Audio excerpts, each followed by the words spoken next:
Hi friends, welcome to yellow kitchen. இன்றைக்கி பார்த்தீங்கன்னா பீஸா tau எப்படி செய்கிறதுன்னு பார்க்க போகிறோம். அதுவும் வீட்டிலே எப்படி செய்ய போகிறோம். அண்ட் இது ரொம்ப சிம்பிளான ரெசிபி தான். இது வந்து ஸ்டெப் பை ஸ்டெப்பாக நீங்கள் ஃபாலோ பண்ணிங்கன்னா ஈஸியாக கண்டிப்பாக இது செய்ய முடியும். இப்போ இதுக்கு தேவையான ஐட்டம் பார்த்திங்கன்னா வார்ம் வாட்டர் வந்து ஒரு 150 ml, அதில் வந்து சுகர் ஆட் பண்ணியிருக்கேன். ஈஸ்ட் வந்து அதோட ரியாக்ட் பண்ணுறதுக்கு தான் வந்து சுகர் நம்ம ஆட் பண்ணுறோம். ஸோ இது வந்து நல்லா மிக்ஸ் பண்ணிவிடுங்க. இப்போ இது மிக்ஸ் ஆனோடனே ஈஸ்ட் வந்து பார்த்திங்கன்னா 1 டேபிள் ஸ்பூன் ஆட் பண்ணுறேன். ஆக்டிவ் ட்ரை ஈஸ்ட் யூஸ் பண்ணுறேன். இதையும் நல்லா மிக்ஸ் பண்ணிக்கோங்க. இப்போ வந்து இதை வந்து 3 to 4 minutes நீங்கள் ஒரு சைடில் வச்சுருங்க. இப்போ பார்த்திங்கன்னா இது அந்த ஈஸ்ட் பார்த்திங்கன்னா எல்லாம் டைல்யூட் ஆகிடுச்சு. இதில் வந்து இந்த பபிள்ஸ் எல்லாம் நீங்கள் பார்க்கலாம். இப்போ இதை நல்லா மிக்ஸ் பண்ணிவிடுங்க. இதோட வந்து ஆலிவ் ஆயில் வந்து 1.5 டேபிள் ஸ்பூன் ஆட் பண்ணிக்கோங்க. பேக்கிங் சோடா வந்து 2 பிஞ்ச், அப்புறம் பேக்கிங் பவுடர் வந்து ஒரு 1/4 டீஸ்பூன்.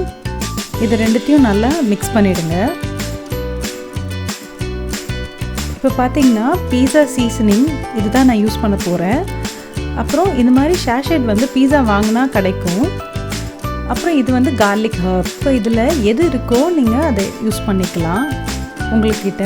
இப்போ 3ல் ஏதாவது ஒன்று நீங்கள் யூஸ் பண்ணிக்கலாம்.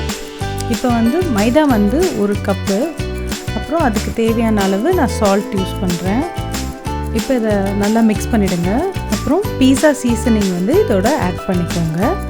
இது வந்து பார்த்திங்கன்னா இந்த டவ்வில் வந்து கொஞ்சம் டேஸ்ட் கிடைக்கும் உங்களுக்கு. இதை மிக்ஸ் பண்ணிவிடுங்க. இப்போ வந்து ஈஸ்ட் வார்ம் வாட்டர் வந்து ஆட் பண்ணிக்கலாம்.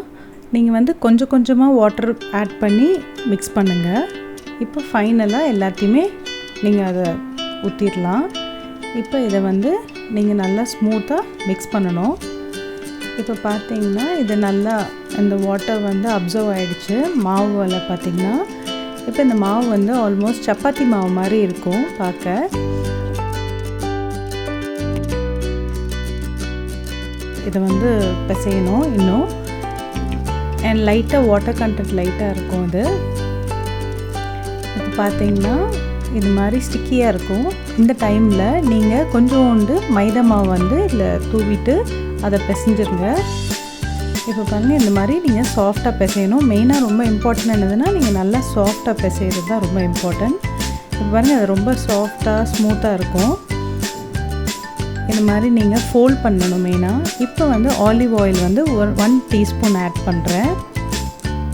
இப்போ இதை வந்து நல்லா மிக்ஸ் பண்ணிவிடுங்க. இப்போ பார்த்திங்கன்னா இந்த மாவில் வந்து அந்த ஆயில் கோட் ஆகிருக்கணும்.